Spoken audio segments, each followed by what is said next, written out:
Now we're rolling. We should. I already started, buddy, so make it quiet.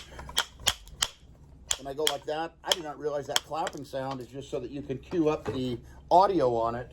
But two things. I always have one sharp pencil, one good sharp Ticonderoga pencil, sharp one on my right ear, dull one on my left for doing darker border lines. When you do these oblique drawings and you're centering them, I'll tell you time and time again, it's more than just centering a drawing, it's centering anything. Whether you're building something, you're putting in the center of a room, you want a light in the middle of the room, this easy, you can just go that corner to that corner, that corner to that corner, and where they intersect is the center. And that's where, if you want your light in the middle, that's where you'd hang it. If you're doing a wall and you want a window in the middle, you could take and do the same thing, go corner to corner, figure out how much usable workspace you have. That is your center. Okay, so the directions are on page 350 for doing the centering. And it starts out by saying sketch or draw the isometric view. You don't have to do that. They're mainly just putting this up here to tell you what the depth, width, and height are. And then in the book, they say locate the center of the drawing area. Okay, that's not a very good description of how to locate the center of the drawing area. They just have a little crosshair that looks like a scope. So what I did on my sheet here with the directions, I showed you, this is how you really locate the center of the drawing area, no matter how big or small it is you just make a X from upper left corner to lower right, upper right corner, lower left. Where they intersect, that's the center of your work area. Okay, so this is the one I did yesterday. I didn't center it. I just guessed and said it's about 1 inch, and I was probably pretty close, but not perfect. It's good to know how to do this. So I go from upper corner to lower. And you know the lines are not going to intersect way up here or way down there. So only make it about where you think the center is. I was a little bit off there, but I got it close enough. Okay, where those two lines intersect, that is the center of our work area. If you measured the right side versus the left side, the top versus the down. Okay, now for doing an isometric drawing, what you do is you go down half the width, half the depth, half the height, like they showed you on step 3 here for an isometric. Okay, and for oblique, it's just the bottom, just these 2 steps on the bottom of the page here. Pretty simple. It says from the center of the drawing area, go over half the width. Okay, so I'm going to go over half the width. If I look at drawing, let's do drawing 1, and we'll turn drawing 1 into 4. So we'll get done with 2 drawings here real quick. These are the drawings on page, what was that, 358. So sanding block. Okay, and then gauge block. So the object's 4 inches long. Point to where it says 4 inches long on 358. We take half that. Half of 4 inches is 2. Get where you're kind of estimating your dimensions as close as you can. So now I go 2 inches over. Okay, 2 inches over at the end of that line. Now I go down half the depth. Okay, so looking at the sheet here, I really prefer using the sheet versus the book, just because I don't like to have that much stuff open on my desk.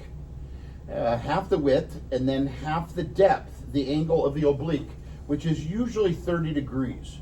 If you can't find a 30-60 degree triangle, you could use a 45. Okay, so now I come down half the depth. Depth is 1.5. Half of 1.5 is 3/4. If you have a hard time with the fractions, think about money and go, what's 1.5? Half of $1.50? 1/4, 2/4, 3/4. Okay? Now, at the end of that line, come straight down half the height. Okay? So height is 2.5. We go 1.25 right there. That is the starting point of our drawing, which is that lower left corner on the object. Okay? Now, if we were doing oblique, you go the other direction. You go to the right, half the width, half the depth, half the height. No big deal. Same thing, but different. Okay? Now we just do the object. All eyes up here. All eyes up here. I'll be done in 3 minutes. Okay? Now I go, well, I'm going to do 2 drawings, so it might be a little bit longer. So I just draw the front view of this drawing, number 1, drawing number 1, and then we're going to turn that one into 4, get 2 of them done here, real quick. Okay, so 4 inches, I go 4 inches here, 2.5 height. I could get rid of this, but since I'm using it for instructional purposes, I'm going to just make it a hidden line so you'll kind of be able to see why that was the center of our work area. Okay, it'll make sense in the end. Okay, now we go up 2.5 inches, right there, and I'm about done with drawing 1 on 358, and then I'm going to turn it into drawing 4 real quick. Okay, so notice it looks like it's not centered. Looks like it's not really centered because there's more on this side, but we haven't added our depth yet, right? Okay, so now when I add my depth, and I'm going to do a full Cavalier oblique, so depth is full size, 1.5 inches, 1.5 inches. Guesstimate these. When I say guesstimate, that's like an estimate, that's also a guess. So it's an educated guess, I guess you'd say. A lot of guessing right there. And last but not least, I add my lines showing the depth, done with drawing 1.